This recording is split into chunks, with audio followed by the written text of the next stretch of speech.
ಅರಣ್ಯ ಇಲಾಖೆ ಒತ್ತುವರಿ ಭೂಮಿಯನ್ನು ವಶಪಡಿಸಿಕೊಂಡ ಅಧಿಕಾರಿಗಳು. ಬೆಳಗಾವಿ ಜಿಲ್ಲೆ ರಾಮದುರ್ಗ ಪಟ್ಟಣದ ಶ್ರೀಪತಿ ನಗರದಲ್ಲಿದ್ದ ಅರಣ್ಯ ಇಲಾಖೆ ಒತ್ತುವರಿ ಭೂಮಿಯನ್ನು ವಶಪಡಿಸಿಕೊಂಡ ಅಧಿಕಾರಿಗಳು ಅರಣ್ಯ ಪ್ರದೇಶದಲ್ಲಿ ಗೋಸಾವಿ ಜನಾಂಗದ ಕುಟುಂಬ ಸಮೇತ 40 ವರ್ಷದಿಂದ ತಮ್ಮ ಜೋಪಡಿ ಹಾಕಿಕೊಂಡು ವಾಸವಾಗಿದ್ದರು. ಅದೇ ಜಾಗದಲ್ಲಿ ತಮ್ಮ ಧರ್ಮದ ಪ್ರಕಾರ ಅವರು ಧಾರ್ಮಿಕ ಸ್ಥಳವನ್ನಾಗಿ ಒಂದು ಕಟ್ಟೆಯನ್ನು ಕಟ್ಟಿದ್ರು. ಅದರ ಮೇಲೆ ಧಾರ್ಮಿಕದ 3 ಧ್ವಜಗಳನ್ನು ಹಾಕಿ ದಿನನಿತ್ಯ ಪೂಜೆ ಪುನಸ್ಕಾರ ಮಾಡ್ತಾ ಇದ್ರು. ಅರಣ್ಯ ಸಚಿವ ಈಶ್ವರ್ ಖಂಡ್ರೆ ಅವರು ಕರ್ನಾಟಕದಲ್ಲಿ ಅರಣ್ಯ ಭೂಮಿ ಒತ್ತುವರಿಯನ್ನು ತೆಗೆದುಹಾಕುವಂತೆ ಅಧಿಕಾರಿಗಳಿಗೆ ಸೂಚಿಸಿದರು. ಅರಣ್ಯಾಧಿಕಾರಿಗಳ ತಂಡವು ಭೂ ಒತ್ತುವರಿ ಮಾಡಿಕೊಂಡ ಜಮೀನಿನಲ್ಲಿ ನಿರ್ಮಿಸಿದ ಸೆಟ್ ಹಾಗೂ ಧಾರ್ಮಿಕ ಕಟ್ಟೆಯನ್ನು ನೆಲಸಮಗೊಳಿಸಿ ಮರವನ್ನು ನೆಟ್ಟು ಮರುಸ್ಥಾಪಿಸಲಿದ್ದಾರೆ ಎಂದು ತಿಳಿದು ಬಂದಿದೆ. ಅರಣ್ಯ ಭೂಮಿಗೆ ಸಂಬಂಧಿಸಿದ ಕಂದಾಯ ದಾಖಲೆ, ಪತ್ರ, ಮಂಜೂರಾತಿ ಪತ್ರ, ಸಾಗುವಳಿ ಪತ್ರ ಅತಿಕ್ರಮಣದಾರರ ಬಳಿ ಇದ್ದರೂ ಕೂಡ ಆ ಭಾಗದ ಸಹಾಯಕ ಅರಣ್ಯ ಸಂರಕ್ಷಣಾಧಿಕಾರಿಗಳು ಒತ್ತುವರಿದಾರರಿಗೆ ಏನೂ ಕೇಳದೆ ಯಾವುದೇ ನೋಟಿಸ್ ನೀಡದೆ ಕಟ್ಟೆ ಹೊಡೆದು ನೆಲಸಮ ಮಾಡಿದ್ದಾರೆ. ಈ ಘಟನೆಯ ಬಗ್ಗೆ ಜನಪರ ಟ್ರಸ್ಟ್ ಅಧ್ಯಕ್ಷ ಸುಭಾಷ್ ಗೋರ್ಕೆ ಮಾತನಾಡಿದರು. ಈ ನಮ್ಮ ದಲಿತರಿಗೆ ಸಮುದಾಯಕ್ಕೆ ಟಾರ್ಗೆಟ್ ಮಾಡಿದ್ದಾರೆ. ನಮಗೆ ಅನ್ಯಾಯವಾಗಿದೆ. ನಮ್ಮ ಜನಾಂಗಕ್ಕೆ ಕಸದಲ್ಲಿ ಪ್ಲಾಸ್ಟಿಕ್ ಹಾರಿಸಿಕೊಂಡು ಜೀವನ ಸಾಗಿಸುತ್ತಿದ್ದಾರೆ. 40 ವರ್ಷದಿಂದ ವಾಸವಾಗಿರುವ ಗೋಸಾವಿ ಸಮಾಜಕ್ಕೆ ಅರಣ್ಯ ಇಲಾಖೆ ಅಧಿಕಾರಿಗಳು ಬಂದು ಧಾರ್ಮಿಕ ಸ್ಥಳದ ಕಟ್ಟೆಯನ್ನು ಹೊಡೆದು ನೆಲಸಮ ಮಾಡಿದ್ದಾರೆ. ಅರಣ್ಯಾಧಿಕಾರಿಯಾದ ಭಾಗ್ಯಶ್ರೀ ಮುಗುಳಿ ಅವರು ಸ್ಥಳಕ್ಕೆ ಬಂದು ಕಟ್ಟೆ ಹೊಡೆದಿದ್ದಾರೆ ಮತ್ತು ಗೋಸಾವಿ ಸಮುದಾಯದ ಮುಖಂಡನ ಮೇಲೆ ಹಲವಾರು ಪ್ರಕರಣಗಳಿವೆ. ಇನ್ನು ಮೇಲೆ ಕೂಡ ಯಾವುದಾದರೂ ಒಂದು ಸುಳ್ಳು ಪ್ರಕರಣ ದಾಖಲಿಸಿ ಬಂಧನ ಮಾಡಲಾಗುವುದು ಎಂದು ಧಮಕಿ ಹಾಕಿದ್ದಾರೆ, ಜೀವ ಬೆದರಿಕೆ ನೀಡಿದ್ದಾರೆ ಎಂದು ಜನಪರ ಟ್ರಸ್ಟ್ ಅಧ್ಯಕ್ಷ ಸುಭಾಷ್ ಗೋರ್ಕೆ ಆರೋಪಿಸಿದರು. ಈ ಸಂದರ್ಭದಲ್ಲಿ ಮಹಾನಾಯಕ ಸೇನೆಯ ರಾಜ್ಯಾಧ್ಯಕ್ಷ ಬಾಬು ಚಿನ್ನಮೈತ್ರಿ, ಮಹಾನಾಯಕ ಸೇನೆಯ ಗೌರವ ರಾಜ್ಯಾಧ್ಯಕ್ಷರಾದ ಧಾರಾಸಿಂಗ್ ಗೋಸಾವಿ, ಬಾಬಾಜಾನ್ ಹಾಜಿ, ವಿಲಾಸ್ ಗೋಸ್ವಾಮಿ, ಅಜಯ್ ಗೋಸ್ವಾಮಿ, ಮೆಹತಾಬ್ ಗೋಸ್ವಾಮಿ ಇನ್ನಿತರರು ಉಪಸ್ಥಿತರಿದ್ದರು. ಸರ್, ಏನು ಘಟನೆ ಆಗಿದೆ? ಈಗ 9ನೇ ತಾರೀಕಿಗೆ ಏನು ಒಂದು ಶ್ರೀಪತಿ ನಗರ ರಾಮದುರ್ಗಕ್ಕೆ ಸಮೀಪ ಬರುತ್ತೆ. ಈ ರಾಮದುರ್ಗದ ಪುರಸಭೆ ಹದ್ದಿಯಲ್ಲಿ ಬರ್ತಾಯಿದೆ. ಮೊದಲು ಯಾಕಂದರೆ ತುರ್ನೂರು ಹದ್ದಿಯೊಳಗೆ ಬರ್ತಾಯಿತ್ತು. ಅದು ಡಿಸ್ಟ್ ಫಾರೆಸ್ಟ್ ಆಗಿದೆ. ಅದರಂತೆ ಏನು ಒಂದು 40-45 ವರ್ಷಗಳ ಹಿಂದಿನಿಂದ ಏನು ನಮ್ಮ ಗೋಸಾವಿ ಸಮಾಜದ ಮಂದಿ ಏನಿದಾರ ಆ ಮೀನುಗಾರಿಕೆ ಉದ್ಯೋಗ ಮಾಡಿಕೊಂಡು ಅದೇ ರೀತಿ ಪ್ಲಾಸ್ಟಿಕ್ ಮೋಡ್ಕ ಆರಿಸುವಂಥ ಉದ್ಯೋಗ ಇದ್ದುಕೊಂಡು ಅದು ನಮ್ಮ ದಲಿತರ ಏನು ಒಂದು ಕಾಲನಿ ಆಗಿದೆ. ಯಾಕಂದರೆ ಅಲ್ಲಿ ನಮ್ಮ ಹಿಂದುಳಿದ ಸಮಾಜ, ಅಲ್ಪಸಂಖ್ಯಾತರರು ಎಲ್ಲರೂ ಇರುವಂಥ ಒಂದು ಸ್ಥಳ.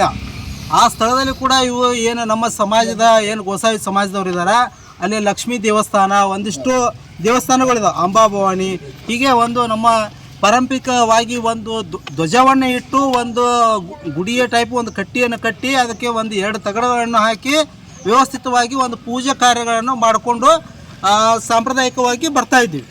ಅದೇ ರೀತಿ ಇತ್ತೀಚೆಗೆ ಏನಾಯಿತು, ಇವು ಏನೋ ಒಂದು ಫಾರೆಸ್ಟ್ ಡಿಪಾರ್ಟ್ಮೆಂಟ್ದವರು ಏನೋ ಒಂದು GPS ಸರ್ವೆ ಅಂತೇಳಿ ಮೇಲಿಂದ ಸರ್ವೆಗಳನ್ನು ಮಾಡ್ತಾಯಿದ್ದಾರೆ. ಅದು ಮಾಡಲಿ, ನಮಗೂ ಹರ್ಷದಾಯಕ. ಯಾಕಂದರೆ ಕಳ್ಳಕಾಕರ ಭೂಮಿಯ ಏನು ರಾಜಕೀಯ ಮುಖಂಡರು ಅಥವಾ ಸಮಾಜಘಾತಕರು ಏನೋ ಒಂದು ತುಡುಗು ಮಾಡ್ತಾ ಇದ್ದಾರೆ, ಅದರ ಪ್ರಕಾರ ಒಂದು ಸರ್ಕಾರ ನಡ್ಕೋತಾ ಇದೆ. ಅದು ಒಳ್ಳೆಯ ಒಂದು ಬೆಳವಣಿಗೆದಾಯಕ, ಒಪ್ತೀನಿ ನಾನು ಅದಕ್ಕೆ.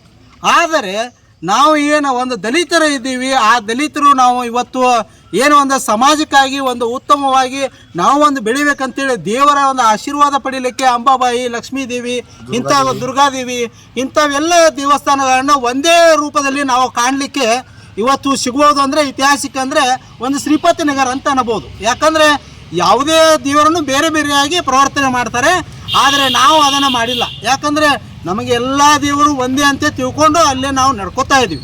ಅದೇ ರೀತಿ ಏನು ನಮ್ಮ ಜೊತೆ ಅಲ್ಪಸಂಖ್ಯಾತರು, ಏನೋ ಒಂದು ಹಿಂದುಳಿದ ಸಮಾಜ, ಎಲ್ಲ ಸಮಾಜ ನಮ್ಮ ಜೊತೆ ಇದ್ದುಕೊಂಡು ಒಂದು ನೇಕಾರರ ಸಮಾಜ ಇರ್ಬೋದು, ಆ ದೇವಸ್ಥಾನಕ್ಕೆ ನಡೆದುಕೊಂಡು ಬರ್ತಾ ಇರುವಂಥ ಐತಿಹಾಸಿಕವಾಗಿದೆ.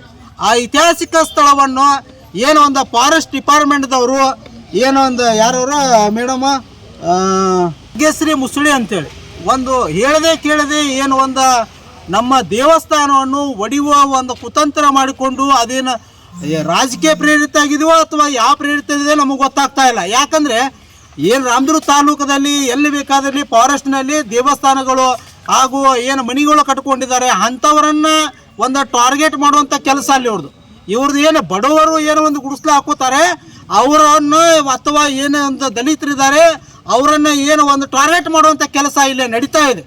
ಯಾಕಂದರೆ ಇವರು ದೊಡ್ಡ ದೊಡ್ಡ ದೇವಸ್ಥಾನ ಕಟ್ಟಿದಂಥವ್ರಿಗೆ ಕೇಳೋದಿಲ್ಲ, ಸಣ್ಣ ಸಣ್ಣದು ಏನು ದೇವಸ್ಥಾನ ಬದುಕ್ತಾ ಇದ್ದಾರೆ ಅವರು ನಾವು ನಮ್ಮ ನಂಬಿಕೆಯನ್ನು ನಮ್ಮ ಹಾಳು ಮಾಡುವಂಥ ಪ್ರವೃತ್ತಿಯನ್ನು ಏನು ಭಾಗ್ಯಶ್ರೀ ಮುಗುಳಿಯವರು ಮಾಡ್ತಾ ಇದ್ದಾರಲ್ಲ, ಇದು ಹೀನವಾದ ಕೃತ್ಯ ಅಂತ ಹೇಳ್ತೀನಿ ನಾನು. ಯಾಕಂದರೆ ಏನು ದೇವಸ್ಥಾನ ಹೊಡಿತಾರಲ್ಲ, ಯಾವುದೇ ಪೊಲೀಸ್ ಡಿಪಾರ್ಟ್ಮೆಂಟ್ ಯಾವುದೇ ಒಂದು ಅನುಮತಿ ಪಡೆಯದೆ ಏನೂ ಮಾಡದೆ ನಮ್ಮನ್ನು ಏನು ಒಂದು ನಮ್ಮ ದಲಿತ ಮಹಿಳೆಯನ್ನು ಜಗ್ಗಾಡುವುದು, ಆಮೇಲೆ ನಮ್ಮ ಧಾರಾಸಿಂಗ್ ಅಂತೇಳಿ ಒಂದು ಮುಖಂಡಿದ್ದಾರೆ, ನಮ್ಮದೇ ಆದಂಥ ಮುಖಂಡ. ಯಾಕಂದರೆ ನಾವೊಂದು ಮೀನುಗಾರಿಕೆ ಸಮಾಜಕ್ಕೆ ಒಂದು ಮುಖಂಡ ಅಂತ ಹೇಳ್ಬೋದು. ಆ ಮುಖಂಡನನ್ನ ಏನು ನಿನ್ನ ಮೇಲೆ ಪ್ರಕರಣಗಳಿದಾವ, ನಿನ್ನ ಮೇಲೆ ಪ್ರಕರಣ ದಾಖಲು ಮಾಡ್ತೀವಿ, ವನ್ಯಜೀವಿ ಕಾಯ್ದೆ ಅಡಿಯಲ್ಲಿ ನಿನ್ನ ಬಂಧಿಸ್ಲಿಕ್ಕೆ ಹಚ್ತೀನಿ. ಯಾಕ್ರಿ ಮೇಡಮ್ ಅಂತಂದ್ರೆ ಯಾವುದಾದ್ರೂ ಒಂದು ಚರ್ಮವನ್ನು, ಪ್ರಾಣಿ ಚರ್ಮವನ್ನು ತೊಗೊಂಡ್ಕೊಂಡು ಬಂದು ನಿನ್ನ ಮೇಲೆ ಪ್ರಕರಣ ದಾಖಲು ಮಾಡ್ತೀನಿ ಅಂತೇಳಿ ಅವತ್ತು ನಮಗೆ ಬೆದರಿಕೆ ನೀಡಿದ್ದಾರೆ. ಅದರ ಸಲುವಾಗಿ ನಮಗೆ ಜೀವ ಬೆದರಿಕೆ ಹಾಗೂ ನಮ್ಮ ಸಮಾಜಕ್ಕಾಗಿ ಕಳಂಕ ಬರುವಂಥ ಏನು ವ್ಯವಸ್ಥಿತವಾಗಿ ಸಂಚನ್ನು ರೂಪಿಸ್ತಾ ಇದ್ದಾರೆ ಫಾರೆಸ್ಟ್ನವರು, ಅದನ್ನು ಸರಿ ಮಾಡ್ಬೇಕಂತೇಳಿ ಕರ್ನಾಟಕ ರಾಜ್ಯ ಸರ್ಕಾರಕ್ಕೆ ಹಾಗೂ ಸ್ಥಳೀಯ ಶಾಸಕರಿದ್ದಾರೆ ಅಶೋಕ್ ಪಟ್ಟಣವರ ಗಮನಕ್ಕೆ ನಾನು ತರ್ತಾ ಇದ್ದೀನಿ. ಈ ನಮ್ಮನ್ನು ಒಂದು ವ್ಯವಸ್ಥಿತವಾಗಿ ನಮ್ಮನ್ನು ನೋಡಿಕೊಂಡು ನಮ್ಮನ್ನೇನು ಒಂದು ಕಾಯ್ದುಕೊಂಡು ಒಂದು ಕಾಯ್ದೆ ಅಡಿಯಲ್ಲಿ ನಮ್ಮನ್ನು ಬಂಧಿಸಲಿಕ್ಕೆ ಏನು ಪ್ರಯತ್ನ ಪಡ್ತಾ ಇದ್ದಾರೆ, ಆ ಪ್ರಕರಣವನ್ನು ಕೈ ಬಿಡಬೇಕಂತೇಳಿ ಕರ್ನಾಟಕ ರಾಜ್ಯ ಸರ್ಕಾರಕ್ಕೆ ನಾನು ಎಚ್ಚರಿಕೆಯನ್ನು ನೀಡ್ತಾ ಇದ್ದೇನೆ. ನಿಮ್ಮ ಮುಂದಿನ ನಡೆ ಏನು ಸರ್? ಮುಂದಿನ ನಡೆ ಏನಿಲ್ಲ. ನಮ್ಮದು ನಡೆ ಅಂತಂದರೆ ಈಗ ನಾವು ಒಂದು ಕಂಪ್ಲೇಂಟನ್ನು ಕೊಟ್ಟಿದ್ದೀವಿ. ಆ ಕಂಪ್ಲೇಂಟನ್ನು ಏನು ಪೊಲೀಸ್ ಸ್ಟೇಷನ್ ಕೊಟ್ಟಿದ್ದೀವಿ. ಅವರು PSI ಸಾಹೇಬರು ನಾಳೆ DSP ಮತ್ತು CPI ಸಾಹೇಬರನ್ನು ಕೇಳಿಕೊಂಡು ಅದ್ರ ಬಗ್ಗೆ ಏನು ಒಂದು ನಾವು ವಿಚಾರಣೆಯನ್ನು ಮಾಡಿ ಅದಕ್ಕೇನು ಬೇಕಾಗತ್ತೆ ಅದನ್ನು ನಿಮ್ಮ ಕಡೆಯಿಂದ ತರಿಸ್ಕೊಂಡು ನಾವು ನೋಡಿಕೊಂಡು ವ್ಯವಸ್ಥಿತವಾಗಿ ಪ್ರಕರಣ ದಾಖಲು ಮಾಡ್ತೀವಿ ಅಂತೇಳಿ ನಮಗೊಂದು ಭರವಸೆಯನ್ನು ಕೊಟ್ಟಿದ್ದಾರೆ. ಅದು ಭರವಸೆ ಏನು ಹುಸಿ ಆದರೆ ನಾವು ಸಾವಿರಾರು ಬೆಳಗಾವಿ ಜಿಲ್ಲೆ ಅಥವಾ ಇಡೀ ನಮ್ಮ ಕರ್ನಾಟಕ ರಾಜ್ಯದಲ್ಲಿ ಎಷ್ಟು ಜನ ನಮ್ಮ ಮೀನುಗಾರರ ಜನರಿದ್ದಾರೆ, ನಮ್ಮ ಅಲ್ಪಸಂಖ್ಯಾತರಿದ್ದಾರೆ, ಆಮೇಲೆ ನಮ್ಮ ಹಿಂದುಳಿದ ವರ್ಗದವರಿದ್ದಾರೆ, ಅವರೆಲ್ಲರನ್ನು ಕರೆದುಕೊಂಡು ಬಂದು ತಹಸೀಲ್ದಾರ್ ಕಚೇರಿ ಮುಂದೆ ಧರಣಿಯನ್ನು ಮಾಡ್ತೀವಿ ಅಂತೇಳಿ ಎಚ್ಚರಿಕೆಯನ್ನು ನೀಡ್ತಾ ಇದ್ದೀವಿ.